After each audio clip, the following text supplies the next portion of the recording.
All right, so this next exercise is a single leg hip hinge that you're going to be doing with the assistance of a counter.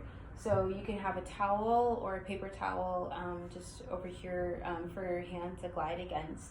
So the leg that's closest to the counter that you're going to be working with is the one that you're going to be balancing on. So you might not be able to see my back leg very much. So I'm going to start off with allowing that hand to glide forward. And as my hand glides forward, then I'm keeping my spine fairly neutral.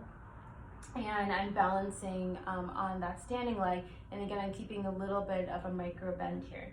And then with control, then I'm bringing my body back up into a starting position. Okay, so again, I'm going to be gliding. So my head is pretty much in line with my hips, keeping that neutral spine. And then with control, bringing it back up.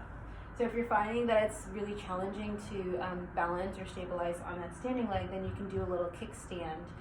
So I just have the toes of my opposite leg just resting on the ground. So I have about like 80% of weight in that standing leg and then about 20% in the other leg. So that way that it makes it a little bit easier as I'm moving into this hip hinge position. And what you should be feeling are a lot of your glute muscles, so the side hip muscles of that standing leg, as well as possibly hamstrings, possibly quads, but and then also core, because you're keeping your core nice and engaged, especially as you're going into that standing or lifted back up position again.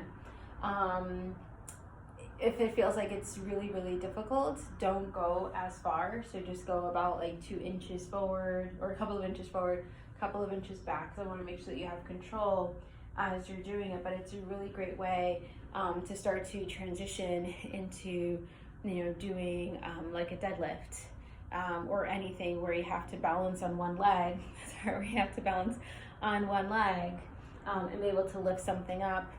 Provides a lot more control and stability for that knee the more that you can get your hips to get stronger and to engage.